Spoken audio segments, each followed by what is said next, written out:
یاسر چی شد که این وقت روز تصمیم گرفتی برگردی؟ مگه چه ایرادی داره که این ساعت بیام؟ نه منظورم این نبود.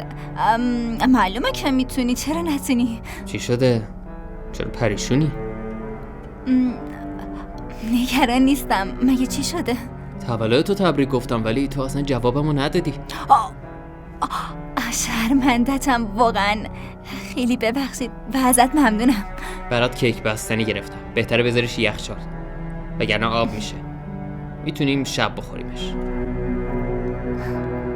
اینا رو کی داده؟ راستش اینا رو فضیلت برام آورده. فکر کردم کار سعیده. سعید آخه چرا اون باید اینها رو برام بیاره؟ فضیلت همشون آورده. یعنی میگی سعید اینجا نیومده؟ نه فضیلت اومد اینا رو گذاشت اینجا و یه دقیقه قبل از اینکه برسی هم رفت خونشون.